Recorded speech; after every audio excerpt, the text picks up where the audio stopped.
네, 세상을 연다 박찬숙입니다. 2부를 시작하겠습니다. 어제 있었던 새누리당 공천 발표 어떤 걸 느끼셨습니까? 이해찬 의원은 세종시에서 무소속으로 출마하겠다. 여러 가지 얘기가 있습니다. 고영신 한양대학교 특임교수입니다. 교수님 안녕하십니까? 네, 안녕하세요. 네, 정치부 기자 몇십 년 하셨죠? 글쎄 한 30년 넘은 것 같네요. 그러시죠. 예. 어제 이런 발표를 보시면서 그동안 오랫동안 취재하신 현장하고 맞물려서 생각되시는 게 많으실 것 같고 참 어떠셨어요?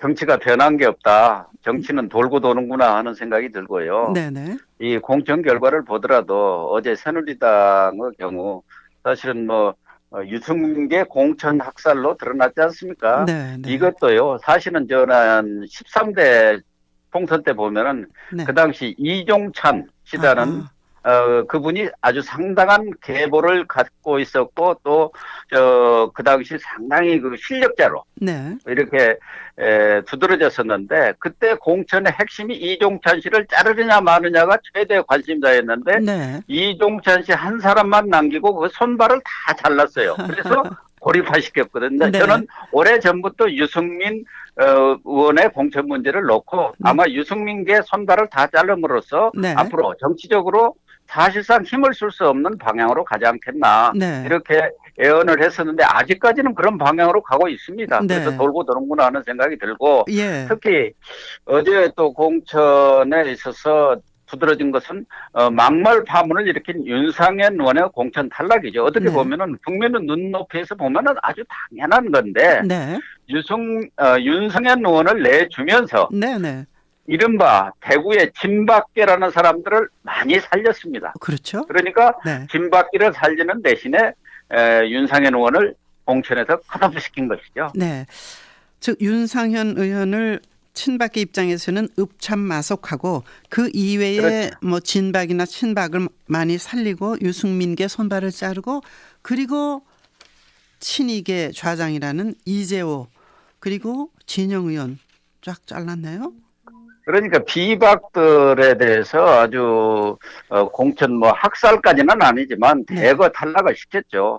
그래서 방금 말씀하신 대로 네. 우리 정치가 좀 선진화되고 나가려면은 국민들은 개혁 공천, 쇄신 공천을 요구하고 있지 않습니까? 네네. 그런데 이번 공천을 보면 여야를 가리지 않고 개파 공천, 네. 또 밀실 공천 네. 그런 것들이 그대로 다시 재현되고 있는 것이 정말 안타까워요. 네. 새누리당만 하더라도 이한구 공관위원장에 대해서 그게 개파 공관위원장이냐 말하자면 친박 공관위원장이냐 네. 새누리당 공관위원장이냐 이런 비판의 소리가 높지 않습니까? 네. 네. 이런 어제 공천 결과라도 보면은 그러한 비판이 그냥 하는 소리가 아니라 실질로 그렇게 드러나고 있구나 하는 것을 보여주는 거고 네네. 특히 미운털이 박힌 사람들 특히 네. 권력 핵심부에 미운털이 박힌 사람들은 다 딸려 나갔지 않습니까? 네네. 그 미운털이라는 게 정말 윤상현 의원처럼 미운털이 박혀도 국민들한테 미운털이 박힌 사람 나가는 것은 아주 당연한 겁니다. 네네. 그런데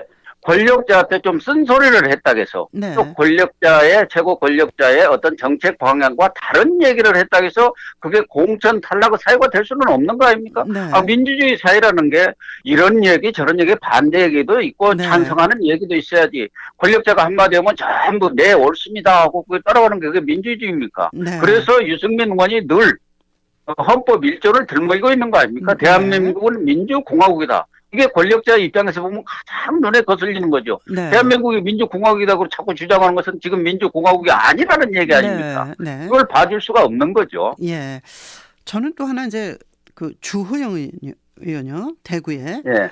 예. 이한구 공관위원장에게 아주 직격탄을 날렸지 않습니까? 수성 가불인데 당신은 지역구 관리 못해서 불출마하고 지역구 관리를 그동안 잘했던 나를 잘 자격이 당신한테 있느냐. 거기엔 그리고 예비 후보도 아무도 없었거든요. 그렇죠. 단독으로 이렇게 신청을 했고. 예. 이재호 의원 그리고 진영 의원들이 전화를 해서 무소속으로 출마할 것을 얘기했다는 뉴스 나오던데요. 어떻게? 그러니까 주호영 의원도 지금 무소속 출마 네. 가능성을 적극적으로 검토하고 있고 네. 또 주호영 의원은 친이계 과거 네. 이명박 대통령 하에서 네. 정무장관을 했지만 또 박근혜 대통령의 정치 특보도 그 했지 청와대 않습니까? 정치특보 그리고 했죠. 예. 국회의원의 그런 의정 활동이라든가 또 지역 네. 활동 이런 것에서는 뭐 아주 아주 탁월한 그런 그럼요. 역량을 보이신 분이죠. 그래서 이번에 아마 조영 의원이 탈락하리라고 예상했던 분들은 많지는 않았을 거예요. 네. 오직에야 같은 수성 가불에서 서로 잘 아는 분들 아닙니까? 네. 그러니까 아주 뭐 직격탄을 날렸던데요. 네. 어쨌든 조영 의원도 그렇고 이재호 의원이라든가 진영 의원 네. 이런 분들도 아마 무소속 출마 가능성이 높은데 제가 볼 때는 뭐 이재호 의원은 거의 무소속 출마를 하지 않겠나 그렇게 네. 보여집니다. 왜 그러냐면 이재호 의원 같은 경우는 야당에서 원래 야권에서 잡초처럼 이렇게 정치 생활을 하신 분 아닙니까? 네. 그러니까 이런 것도 싸워본 사람이 싸워보는 것이지 네. 여권에 쭉 있던 사람은 못 싸웁니다. 그래서 아. 진영 의원은 저는 뭐 글쎄 무소속 출마가 네. 가능할까 보여지지만 이재호 의원 같은 분은 네. 원래 운동권 출신으로 뭐 투쟁에 그럼요. 뭐 1인자라 달인이라 할 정도 그런 네. 능력을 갖고 있기 때문에 아마 나갈 가능성도 크고 그 지역에서도 현재 타 네. 후보들에 비해서 월등한 네. 네. 지지율을 보였거든요. 아, 뭐 자전거 타고 새벽부터 지역을 매일같이 누비고 목욕탕 서너 곳을 매일 들르는 그래서 관리를 하는 걸로 유명한데 지금도 뭐 그 아파트 20회인가 30 몇 년을 살고 계시는 분 아닙니까? 강승규 전 의원이 탈락했어요.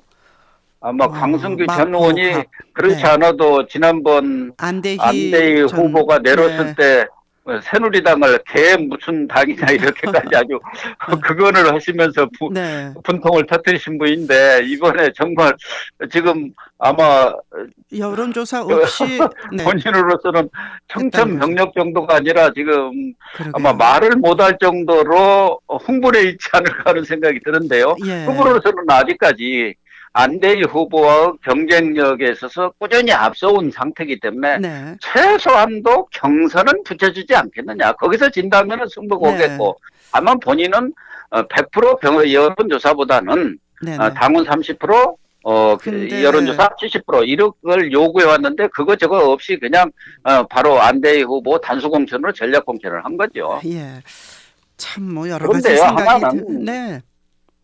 공천이라는 것은 고도 정치적 결단입니다. 네. 그래서 꼭 합리적으로만 되지는 않는 것이 현실이지만 네, 네. 그러나 누가 보더라도 상식선에서의 벗어나는 네. 그러한 공천은 민주적인 과정이라는 예. 그것도 중요하기 때문에 그런 것을 완전히 무시한 네, 네. 그런 사천 비슷한 예. 사회적 공천의 인상을 주는 것은 당한테도 좋은 일이 아니고 네. 정치 발전을 위해서도 매우 안타까운 일이죠. 네. 말씀 들으면서 그 김종인 더불어민주당 김종인 대표가 이해찬 의원 주재하는 것을 정무적 판단이다 한마디로 딱 그냥 일갈했더라고요. 자, 그쪽 얘기 좀 들려주세요. 네. 네, 그러니까 방금 말씀드린 대로 네. 정무적 판단을 할 수가 있는 겁니다. 네. 권력 관리라는 차원에서 또 총선 전체의 판을 보는 차원에서 어떤 특정 부분에 대해서 정무적, 정치적 판단을 통해서 네. 희생을 시킬 수도 있고 살릴 수도 있는 거예요. 네. 그러나 그것이 민주적인 과정이라든가 합리적 판단을 너무 벗어나는 것은 안 된다는 건데 네. 저는 이해찬 의원에 대해서는 추구하는 측면이 있어요. 네. 왜 그러냐면은 지금 더불어민주당에 대해서 가장 국민들이 요구하고 자기들도 인정한 게 하나는 친노 패권 정산이고 네. 또 하나는 낡은 진보 청산이거든요. 네네. 이것은 뭐 지난 4.29 재보선에서 나타났고 그 이후에 새정년이 그렇게 분란과 그 네. 탈당을 거쳐서 오늘은 더불어민주당도 온 것은 바로 이 두 가지 문제를 놓고 싸운 거 아니겠습니까? 네. 그것으로 본다면 네. 이해찬 의원은 친노 패권의 자작이고 네. 7, 80대 운동권의 대부로서 낡은 어떤 진보로와 네.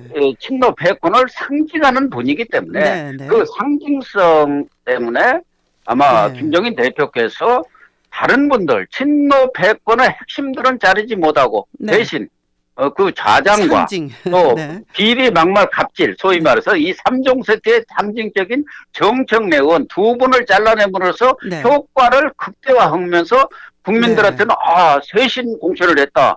혁신 공천을 했다는 그런 이미지를 주었단 말이에요. 예. 그 점에서 그런 공천에 성공을 한 것이죠. 예. 정호준 의원은 일단 국민의당으로 간다 이렇게 봐야 되겠죠? 그러니까 정호준 의원이 지난번 김종인 대표가 비서실장 네네. 제의했을 때 얼른 받았으면 안 떨어졌죠. 근데 아버지 정대철 의원이 뭐, 글로 가 있는 바람에. 전 의원이 네. 이렇게 탈당까지 하다 보니까 정대철 의원께서 이거 네. 패륜 정치냐 뭐냐 아버지고 아들하고 갈라놓고 갈라놓느냐. 한 거냐 이렇게 하면서 아마 김종인 대표도 상당히 속이 상했던 것 같아요. 예. 저는 다소 사심이 뭐 이해찬 의원이 사심에 의한 공천이라고 자기 일을 네. 그렇게 얘기를 했던데 이것도 약간 사심은 좀 있는 것 같습니다. 예. 역시 최재천 의원이 중간에서 국민의당하고 더불어민주당하고 통합의 연결고리였던 게 밝혀졌네요. 일단 네, 이제 그렇습니다. 국민의당은 그냥 홀로 간다는 거죠? 그렇죠. 네. 안철수 의원은 지금 입장이 아주 명확하게 정해진 것 같아요. 그동안 네. 소위 말해서 정치 경험이 많은 정치 고수들한테 네. 멘토도 받고 그 지도도 받았는데 보니까 우왕좌왕하고 결국은 죽도 밥도 안 된다. 네네. 이런 결론을 해서 나는 내 길을 가는 것만이 정치를 네. 새 정치를 구현하는 거고 국민들로부터도 지지를 받는다. 네. 그것이 설사 뭐 다소 이번 예. 총선에서 크게 결과를 못 얻는다 하더라도 네. 길게 보면은 그래야만이 본인이 산다는 아하. 것으로 결론을 내렸기 때문에 네네. 김한길 아니라 천정배 누구가 어찐다 하더라도 네. 너는 떠나려면 떠나라 이렇게 결론이 내려진 것 같고 결국은 이제 사실은. 정치권에 들어가서 단련된 결론은 철수하지 않는다. 안철수다 이런 얘기가 그렇죠. 되겠군요. 내 길을 네. 마이웨이 내 정치를 해야 한다는 결론을 확고히 내린 것 같아요. 예. 아유, 오늘 아주 시원한 분석 감사합니다. 고맙습니다. 네, 감사합니다. 고용신 한양대 특임 교수였습니다. 7시 45분입니다.